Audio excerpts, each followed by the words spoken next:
Welcome to another episode of Resilience Behind the Walls. I'm your host, J.O. Richardson, and today we have a real special guest. Some of the work we do and some of the resilience we want to highlight is the resilience of not only people behind the walls, but people in the community that was able to overcome obstacles that they were dealing with within their lives. And with overcoming some of these obstacles, we start to see a reality of what our lives consist of and some of the moves we need to make in our lives to make our lives and the lives of our families and generations more stable. So with that being said, I would like to introduce Niko Taylor. Niko Taylor is somebody that he calls he titled himself, and a lot of people that he support titled him as the credit, and why he went down this journey to get to the point where he's at. So with that, I'll pass the mic to Mr. Taylor. Thank you for joining us. Thank you, brother. It's a pleasure. So yeah, pretty much they call me the Credit Avenger, right? And it's no play on the movie or action figures or anything like that. It's because I actually avenged my life, right? Like I was one of those people across the street, hopeless, strung out, didn't know where I was going. And I avenged myself, right? Nobody was gonna show up to save me, so I had to take it upon myself to save myself. And in that journey, you know, I'm the type of person, when I get something, it could be a bag of chips, right? If I like it, I got to tell the whole world about it. But this credit situation, there was a lot of information that I learned through educating myself a lot on YouTube. Once I got past the YouTube stage, started going to conventions and rubbing elbows with the industry leaders. There's just so much information that not a lot of us know about, you know what I'm saying? So I avenged my life, and I make it my purpose to help others do the same thing, the right direction. You know what I'm saying? Yeah, I feel it's real admirable, especially when you talk about your story as far as the stuff you overcame to where you're at right now.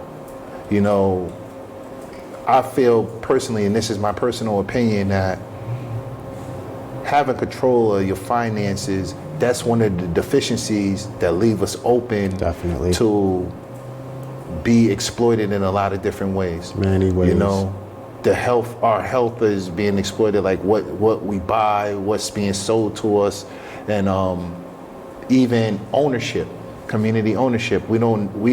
By not being in control of your finances, it limits the impact you have on the community, and one of the huge ways of impacting the community is ownership of the community. Right. And you know, having control of your finances basically sets a tone, it sets a stage for what type of say-so you can have in the community.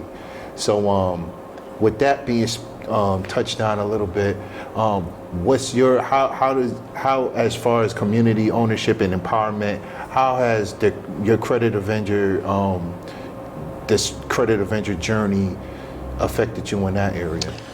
So if you would have, excuse me, if you would have asked me years ago if I'd have a business, I would have told you hell no. If you asked me 3 years ago if I would have had good credit, I would have said absolutely not. My mother didn't have good credit. Her mom didn't have good credit. My pops probably didn't have good credit.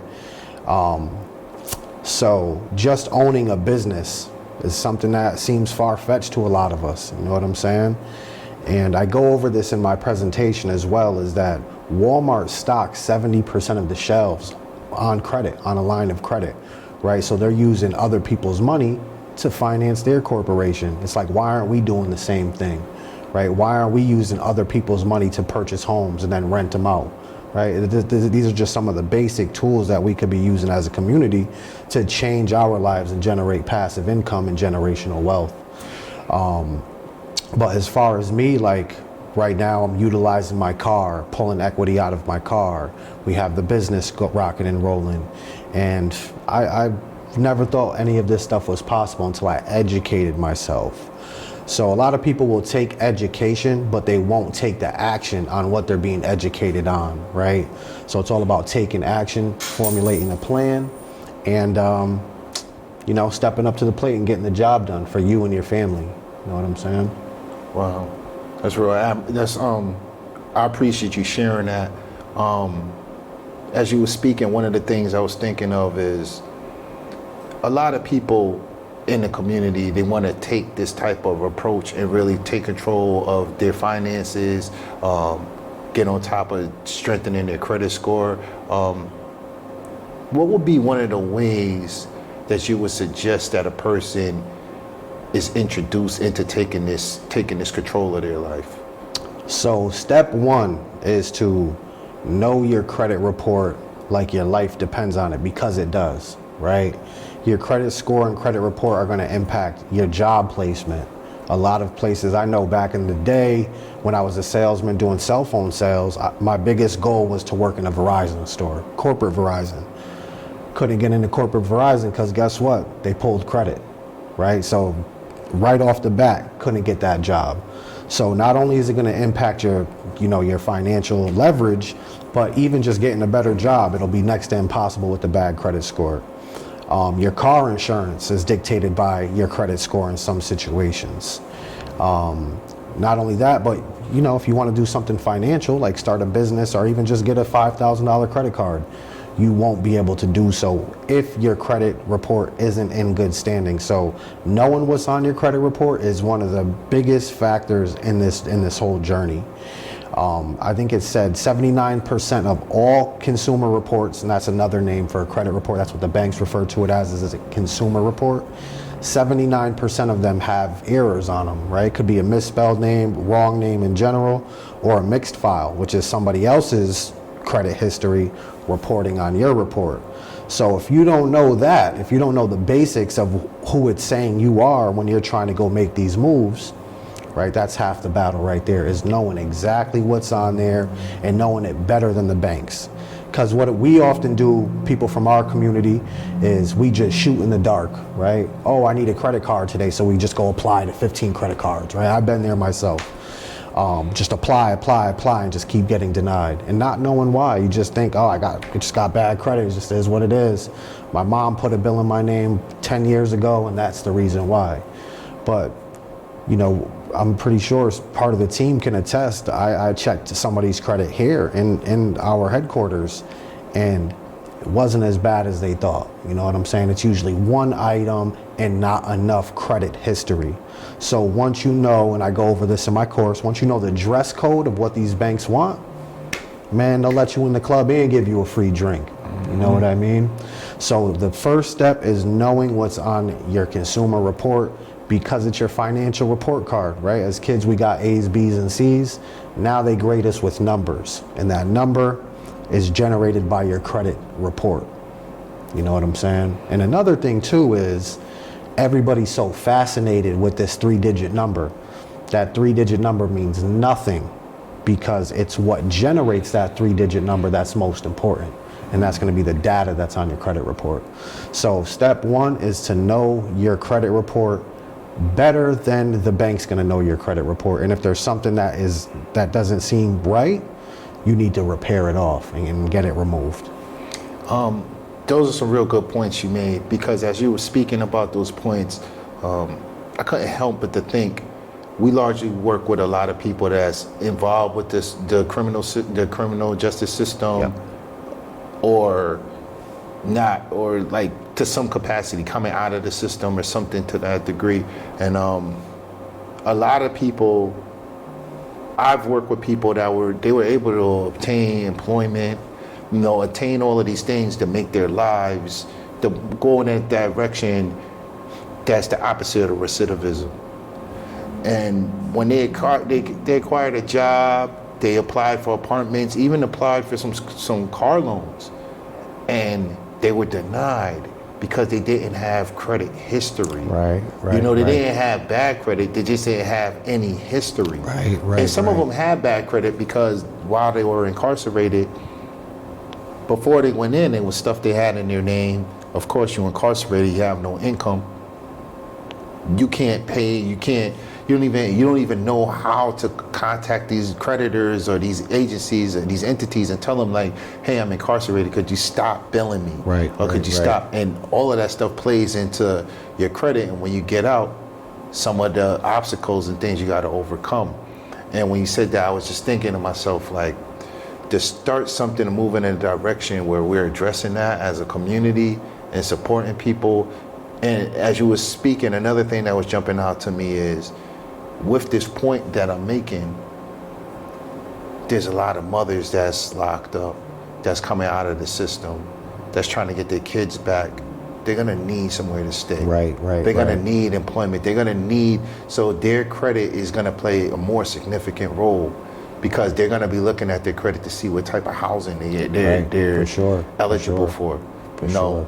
And I was just, the more I think about the finance, it just hits me more and more how important being on top of, and how much empowering it is in the community if you're on top of your finances. Right. You know, like connecting it to like social justice things and things that are happening. You know, I know I'm talking a lot, but I feel like this is a real important issue. For sure. And this is a important topic we're talking about, because I feel like a lot of the things, like a lot of the stuff that we're dealing with, even when it comes to the criminal justice system, being able to navigate through that system all is based off of what resources you have. And the resources you have, especially within that system, is based off of what you can afford. And a lot of times they thrive off of our community not having our finances in order. Right. So we don't even have no money to pay for a lawyer to advocate for us properly. Right. Or to even when we come home, to be able to contribute to the household rather than be a liability or a hardship. Right. You know, so I feel like highlighting this and like really talking about how this affects people, especially behind the wall, because that's a large you know. Yeah, totally. So with that being said, I don't want to keep talking. No, that's very great points, man. And they bank on that. They bank on our ignorance, right? Because if we know, we're empowered, right? And one of the things that I talk to addicts about is one late payment, right? Let's say you had an 850 credit score. One late payment is going to be 192 points deducted instantly as soon as it reports, right? So just knowing that makes you walk a little bit different, right? I can't mess up. Now you know you have something to lose that you never had once before. So yeah, it's all about empowering, and in this system, it thrives on us not knowing. So the more that we know as a community, the better that we're gonna do. Like why a lot of us in the community aren't putting our money together to buy buildings, to start a business, right? To support a friend who's a great cook and they want to start up a restaurant. Like why aren't we all pulling together and working as a group? I mean, that's what the other class of people are doing out here, and that's one thing that I stand on, is being a community and building together. Not even to play off the name, but that's what it's really all about at the end of the day. But one thing that you made me think about when you were talking is a lot of people don't know about is there's a term in the industry, and it's called being a credit invisible, right?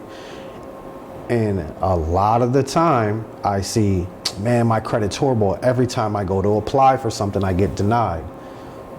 The only reason that they're getting denied is because they don't have information. It's easy to put the information on the credit report, especially when you work with somebody like me. I'm going to tell you, okay, we need to get this account, that account, get 2 of these, 3 of these, open this bank account. And in a good 4 to 6 months with the credit invisible, you'll have a perfect credit score, 100%. But it's all about the mindset. Right, I'm heavy on the mindset.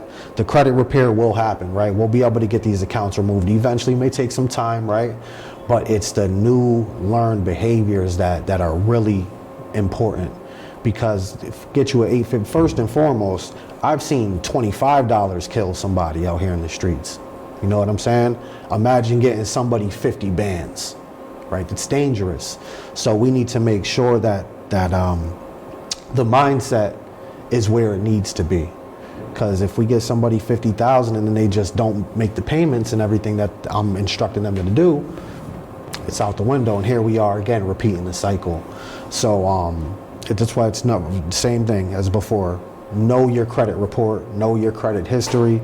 And if you're not getting any information, it's easy to put the information on your credit report, because bad items can only stay on for 7 years, right? So we'll have an aunt or a cousin, mother or brother put a bill in our name, especially for the dudes that are incarcerated. I've dealt with people that came home and, man, my cousin put something in my name. You know, that's identity theft. You know what I'm saying? When somebody does that to you, I know that's a scary word that people, you know, try to run away from, especially if it's a loved one or something like that.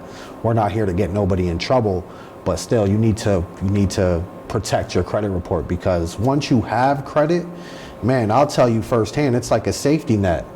You know what I'm saying? You could pay that insurance off that you were struggling to make payments for your car every month. You could pay it a year in advance, right? And now that money, it's going to be cheaper, and now that monthly note that you were paying for the insurance could go elsewhere. It can go to groceries. It can go to, you know, a Christmas gift, right? When I got my first credit card, man, I damn near threw up, right? Because I literally never thought that I'd have credit. Like, I promise you. So when I seen all of this stuff working, and I had a mentor tell me, man, give me 4 to 6 months of your time, and your life's going to be totally different. And when I seen it change, I can never go back to having bad credit, right? When you're getting $10,000 credit cards, when you're getting pre-approvals to buy your home, and I'm not even in a rush, right? When they throw me these pre-offers, I just throw them right out. I don't want your money. I'm good with what I have. So mindset is important. Knowing what's on your report is super important, and just doing the right thing by other people. So that's what my class is titled The Gospel of Good Credit, because it changed me within when all of this stuff was taking place. You know, I was a strung out heroin addict on the streets, you know what I'm saying, homeless. The bodega wouldn't give me a bag of Doritos on credit, right? And now we fast forward a couple years, and now I got banks trying to loan me $25K, you know, $15,000, all through building a relationship. And especially for guys coming home, we spoke about this in the past. When guys come home, they're like, all right, I'm gonna get this job. But they can't get the job because of their record, right? So they just keep on hitting these roadblocks, and they feel hopeless. So my goal is to start teaching these guys and gals coming home, start your own business, be your own boss, right? If these doors keep on getting slammed in your face, right, let's build one and cement the other one closed, man. We're not even relying on you guys no more. Whether it's trucking, a salon, a food spot, right? Because whatever the banks are giving you on the personal side, they're gonna give you probably 3 times that amount on the business end. So it's really important to build business, and we need to become our own economy, right? The Jewish people are like this, right? Italian people are like this, where they only shop within amongst their own environment, right? We need to be doing the same thing. You know what I'm saying? I forget the exact percentage, but the black dollar doesn't stay in the black community for long. You know what I'm saying? It gets in our hands and it goes to Walmart, it goes to Kohl's, it goes to Target, right? But what we need to start building is our own environment, our own habitat, and our own economy within the community. And that's really where the change is going to start coming out of, when we start believing in each other versus then going outside of our own community and getting double charged, triple charged, and, you know, them banking on our ignorance, right? So You just made a lot of valid points. Everything you just said. Something that jumped out for me, and while you were talking, I kept thinking of generational wealth, and what that looks like, and especially for a person that been incarcerated for parts of their lives. That's parts of your life that we've been told that for this part of your life, you can't deal with your credit, you can't deal with nothing. And this is the whole purpose of dealing with your credit and whatnot is preparation for you to go when you get out. Right. You know, so when you're in a situation where the goal, I know for me, one of my goals and how I live my life now is to add building blocks to generational wealth for my kids and my family behind me that's going to be after me. You know, I want them to be established, or I want them to have a certain type of mind frame where they're not thinking like a worker no more. They're thinking like a boss. Right. You know, and when you don't think like a worker and you think like a boss, you don't get taken advantage of. People can't come at you crazy. And I feel like in our community, we're taught to be workers. And that's the deficiency we got in our community that have us prone to be exploited and taken advantage of in a lot of different ways. And I'm just thinking of creating with this financial education, we're creating a culture of financial knowledge that'll empower us, and this knowledge is generationally passed down, so that as we have this conversation about community ownership, the stuff that we're acquiring, these entities that we're acquiring, they gain interest as time goes on. We've built relationships with banks and other institutions to build up a business or something like that, that as we pass these businesses down to our families, our kids, now our kids have inherited these relationships too, because the business is a thriving business. It's been here 20 years. My father had it, I got it, has a 20-year record. Now I have an asset rather than being passed down the name of my father. He was a good guy, he got killed. The name don't get interest, no interest on the name. You know, but it's interest, you acquire interest on these businesses. And I've just been thinking, like with everything you just said, I'm wondering, could you speak on the importance of generational wealth and creating assets for, you know, for years to come? Definitely. So we've all heard, I'm pretty sure anybody in our community could hear about a generational curse, right? You know, alcoholism, it's a generational curse. Being impoverished, it's a generational curse, right? But having this literacy, right, this education, it breaks that bond, right? You can't be held down by that generational curse no more once you educate yourself and empower yourself and then attack what it is that's been holding you down for so long. In my family, it was drug abuse, and it was being impoverished, living in that in poverty mindset, right? That famine mindset where you got to eat the whole plate now because you don't know when the next plate's coming.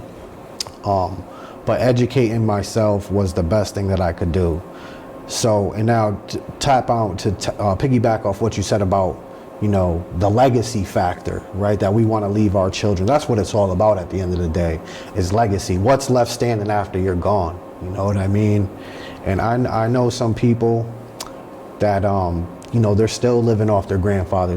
Grandfather been dead 20 years, but grandpa's name still rings bells when you walk into these banks and things like that. So building relationships with banks is the number one thing that we need to do as a community, right? We just direct deposit our checks, right? Spend what we got to spend, and that's that. Even if they have a bank account, right? A lot of people are using things like Chime because they get to pay 3 days earlier. That's just being part of the rat race, man. We need to optimize our relationships with these banks. It's the most important thing that you can do. But to build generational wealth, the first step is, what is it that's going to help you build that generational wealth, right? What are you really passionate about? What could you talk about day in, day out, or what can you do day in, day out? Like you yourself, like you found your passion in really, you know, the prison reform wave, man. And when I talk to you, it's so inspiring because you could tell it ain't no foo-foo. Like you're really passionate about this. You can tell you lose sleep over this at nighttime, just brainstorming ideas and seeing what's going to be next. So as long as you can find something like that, there's your generational wealth right there. Doing the right thing is only going to bring you good in life. But yeah, starting businesses, super important. None of us are taught how to set up a business properly. Banks do what they call business credibility checklists. So before they even run somebody's credit, before they run your personal credit, before they check your EIN, they do what's called a business credibility checklist, okay? And that's gonna be, I love to give this example. If you were in, let's say, Ohio, right? And you wanna get some sushi or something, and you're on Google, you're looking around for a good restaurant, and you see a bunch of 5-star spots. You click on one of them and there's no website. right? There's no menu. And the guy just happens to be standing in his mama's kitchen with his mom and dog next to him holding up a big fish, right? It's not credible, right? He may damn well have the best sushi around, but to the eye, it's untrustworthy. So what banks do is they do the business credibility checklist where they see if you have a website, right? They see if you have a actual email, like a corporate email. They're gonna see if, what else is on the, they wanna see a physical, commercially zoned address. I see a lot of people, what they do is they'll put down a PO box. That's a big no-no. Or a residential address is a little bit better than a PO box, but they wanna see something that's commercially zoned. Those are three of the major ones, but that's before they even run your credit, right? So you can have a perfect credit score, but if your business credibility ain't matching up, you won't get anything, or they'll slash the rates in half. Though that's stuff that we're not taught. We're just taught, yeah, start the business, go get the LLC, put your regular address down, you know what I'm saying? And those little details that we're not educated on make the biggest difference when it comes time to get funding. And I gave the example before about Walmart. 70% of their shelves are stocked on credit, right? Generational wealth. They're buying product on credit and then making a huge, they're upmarketing it to make passive income. We need to be doing the same exact stuff. Smaller scale, I mean, if you want to be the next Sam Walton, hey, go for it. But it starts directly in the community first, you know? But yeah, building generational wealth, super important. We all need to be doing it. You know, Johnny and Samantha, they're taught these things. We're not taught none of this stuff, man. You know, totally neglected financially. And I'm thinking, when you were just talking about what Johnny and Samantha is, they're taught, I was just thinking to myself, we need to create a culture of teaching our kids this, Yes. or having these Yes. discussions with even ourselves, Right. Because even within our community, and you had brought this point up before when where you were speaking about the other different cultures, how they spend within their community before before these currency leaves their community, and I was thinking to myself, I said, our money leaves our community as soon as we have it, even though we have one of the strongest spending power. We have the strongest spending Yes. power damn near in the world, Right. the urban community. Right. You know, every product that's out there is being promoted to the urban community because our dollar is so strong. Right. And as I say that, I think to myself, damn, my kids don't even know what that means. Right. You know, and it's my job to show my kids and Absolutely. to show the community what that, like for us that know, it's our job to show this to the community, because one of the points that you made was, and I know in our community, a lot of us feel like we have to do things on our own. It's only me and my family. But me and a few people that I really care enough about, like I have to keep it an isolated type of thing. Right. And what I realize and what I've seen examples time after time again is that communities culturally created a norm of working together to make sure this person gets on. And once this person gets on, that person that got on is part of the team with the other person that helped to get him on, and now they're gonna help get this other person on. And that's where communities are built. Right. Of, you know, you help me get on, I help you get on, you help me buy a house, I help you buy a house, you help me start a business, I help you start a business, you know, and to the point where now the community is represented by a culture of Right. people. Right. And the key to that is they didn't do it by themselves. No. So I feel strongly about, as a community, we don't have to do it by ourselves. No, not at all. We need to come up with a plan, because it's like we have this conversation, but it's some people in a different position than we are. Like we're having this intellectual conversation talking about the importance of credit, but and just what it looks like to go to the banks and obtain loans. But somebody even hearing this are like, this is foreign to me. I've never been in a bank in my life. My bank account is my shoe, my Nike Right, Timberland right box. underneath the mattress, right? Yeah, right underneath the Yeah. mattress. That's my bank account, you know. So that's foreign to hear them Right. talk about this. So, you know, when I think about that, which it was foreign to me at the Me, time. same here. There was a Same time here. where my Timberland shoe box, I had 2 Timberland boxes. I used to tape them shut and slice a hole down so I couldn't go in, and I would just put money in that Timberland box. And I taped it with the black tape so I couldn't rip it open. Or if I ripped it open, I had to go through a lot. Right.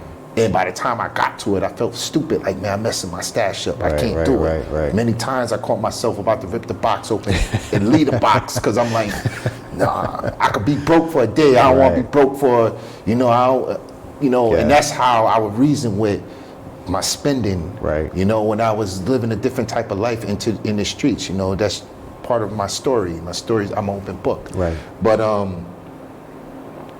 the importance of not having to do it by yourself. Yeah, no. I want to speak about that, and I really, in the future, when we have future conversations about this is going to be something that we're going to move towards, like really addressing this and creating some type of entity where people don't have to do it by themselves. With that being said, actually, could you talk about some of the things that you are doing right now, so people don't have to do it by themselves? So what do you mean? What type of things? Like some of the resources and some of the things that you're doing in the community that are helping people so they don't have to do it by themselves. So we got the class, first and foremost, the Gospel of Good Credit. You can come for free, and I'm giving everything that you guys need to know about credit is right here in headquarters. I'm not going to hold no punches. I'm going to tell you everything that I know about credit so you can better it as a group, right? We're going to be pulling credit reports as a group. If you don't want to show anybody, I understand. I didn't want to show nobody my credit report at one point, but now I hold that joint up proudly. But yeah, you can come up in here, right? Pull your credit, see exactly what's on there that's incorrect that we can possibly fix. We're giving back, right? We got the trunk or treat going on. But now one thing that I really want to move towards is the group power, right? Which is something that we talked about. Allocating resources to buy the block back, you know what I'm saying? Using the community's dollar so we can all invest as a group. That's one of my biggest goals, you know what I'm saying? Because that's what the other group of people are doing, you know what I'm saying? That's just how it works, right? They pull resources together, whether it's through an angel investor, this person or that person. I think we should be doing the same exact thing.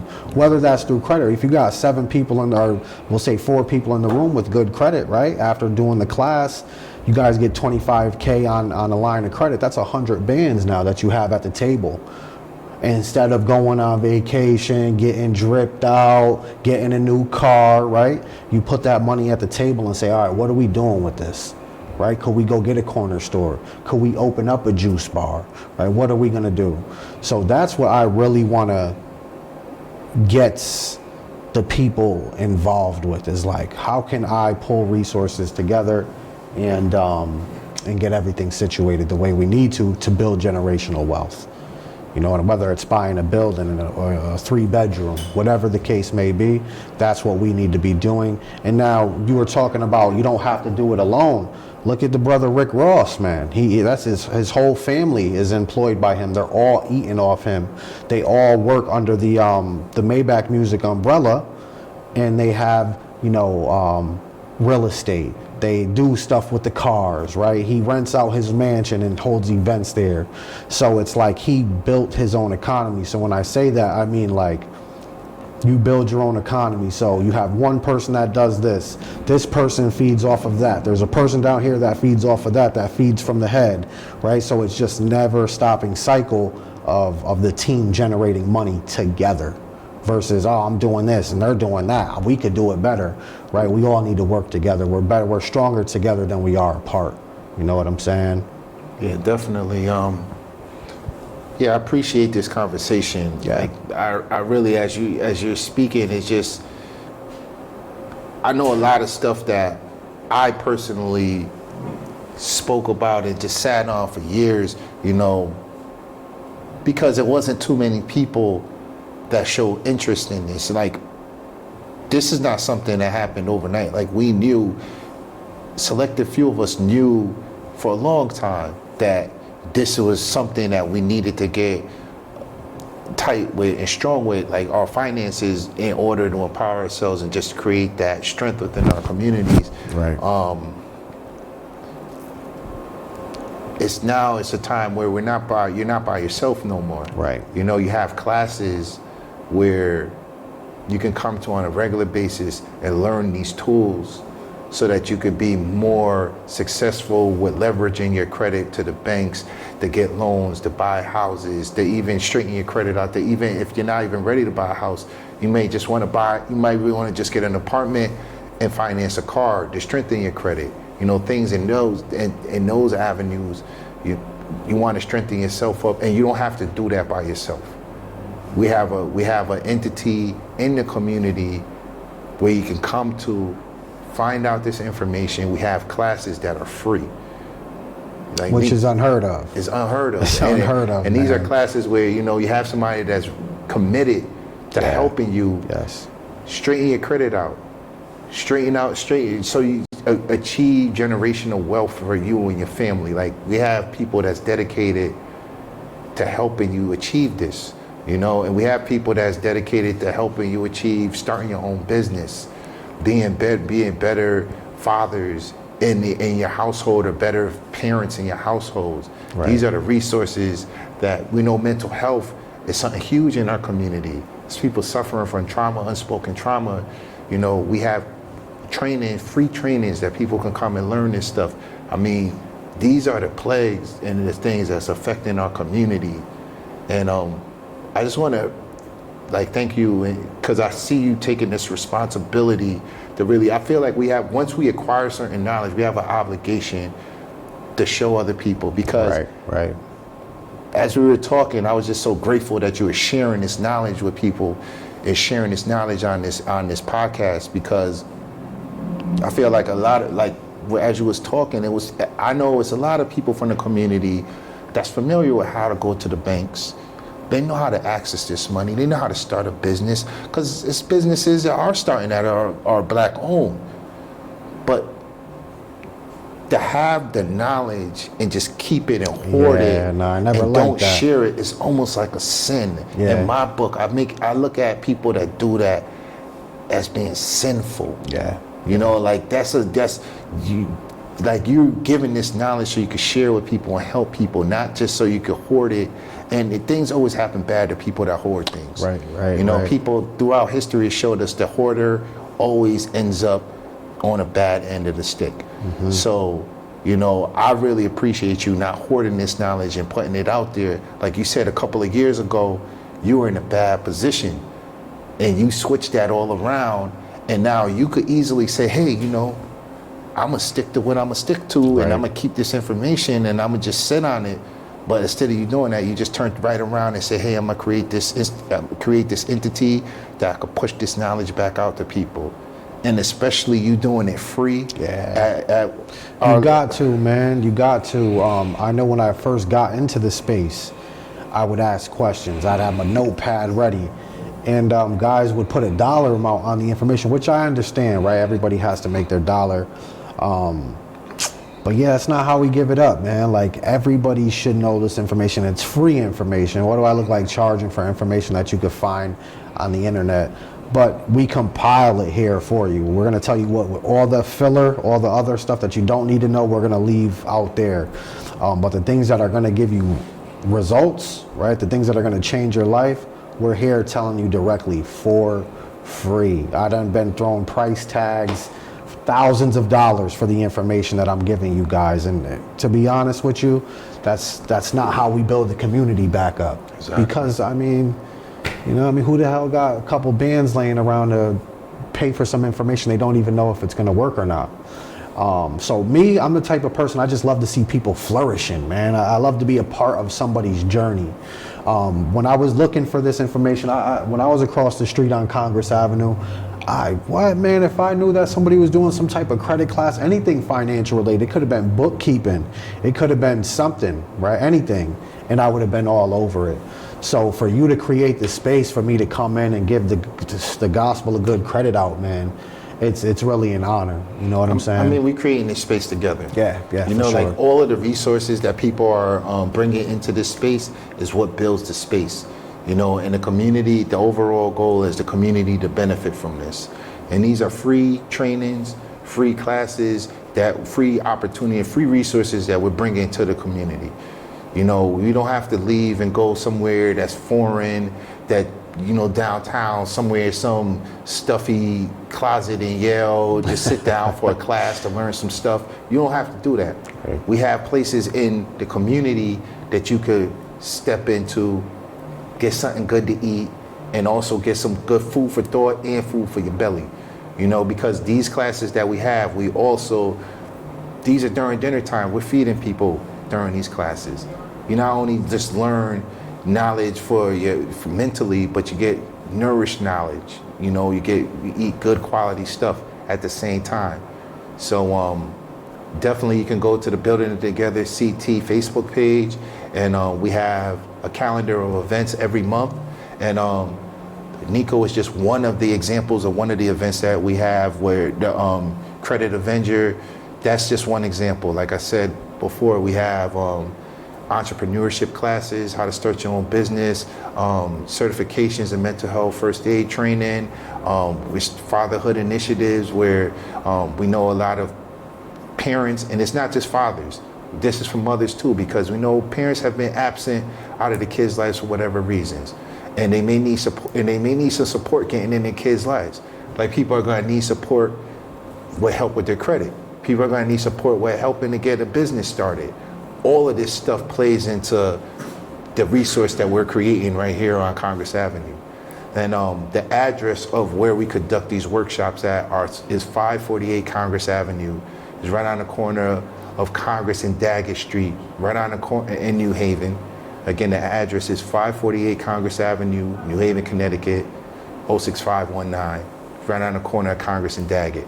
And you can go to the Building It Together CT Facebook page that actually look at the calendar of events and find out what day we hold these different presentations. So with that being said, Niko, is there any last things you want to add before we close, or any other points? Yeah, for sure. My vision started out addicted, right, on the streets. I did what they told me to do, y'all. I conformed. I went and got the 9-to-5 job, union job, right? I was grateful for it. But I knew there was more to my story than just being a cog in somebody else's wheel. Don't give up on yourself, right? Figure it out what it is that you love to do. Change your life. I'm telling you, you're going to find it in that process. Whether it's helping somebody market, helping somebody fix their credit, and pull up. Hey, I'll teach you how to fix credit. You could go charge people to fix their credit. It is what it is. I want to teach you guys everything that you need to know to build generational wealth. But I was that 9-to-5er. I couldn't stand it. Some people aren't made to work in companies. Some people are made to be their own boss. And double down on yourself. Believe in yourself. Come show up to one of the classes. The fatherhood class was tremendous. It was a great class. Shout outs to Rodney Moore on that class. That class was powerful. That was super powerful. I have a 13-year-old son, and so I've been doing fatherhood for 13 years now, which is still green in some guys' eyes, but I learned a lot in that class. The way to treat your baby's mother, super important. These are just little things that, you know, maybe some of us overlook at times. Right, but that class was great, and I can't wait for Todd's class as well, the entrepreneurship class. Really looking forward to it. Yeah, man, so it's just crazy, right? My story begins across the street on Congress Avenue, and the way that all of this came together, like, I got to give the information out, you know what I'm saying? So we're going to be doing weekly classes, right? You can come pull up, come get some food, come get your credit right? We're gonna have some jokes, we're gonna laugh, we're gonna build this community together. So if you want to be part of something life-changing, you want to be part of something major in this community, right? Especially if you're from New Haven, guys, like, you gotta come pull up. Even if you have good credit, you'll have the tools to pass this information down to the next person. That's what it's really all about. So come down to the Gospel of Good Credit. Building It Together CT. What is it, 548 Congress Avenue? 548 Congress Avenue. That's the address we're going to have the classes, and they're going to be weekly, like Niko said, because, you know, just this situation is so important to the community. And I appreciate you being able, like, making yourself available to have these classes weekly in the community. That says a lot, because it's not every week that even somebody would be, or on a consistent basis, that people will be willing to bring a resource into the community. Right, right. So like you even taking that initiative to say, hey, I want to have these resources available every week, you know, that says a lot. And we're going to keep people updated as far as what the dates are for the weekly classes, when they're going to start. And we're going to have several weekly classes, because just like all the other resources we spoke about, everybody's taking this initiative to say, hey, we have to provide on a more consistent basis. So people are looking at having these workshops every week. So every week, people have an opportunity from the community to tap in. So definitely go to the Building Together CT Facebook page. And you'll find the information on the calendar. And again, we'll have the ticker running below the screen, and with all our contact information. So you could call us, shoot us an email, go to our Facebook page. These are the different mediums you could to reach us. So with that, I just want to thank everybody out there for tuning into the show. Niko, thank you for coming on the show, and thank you for providing your community service to the community. It's an honor, brother. All right. It's an honor. So with that being said, thank you again for watching. Thank you for supporting us. And again, the information is below the screen. If anybody has inspiring stories they want to share with us of resilience, please reach out to us. God bless.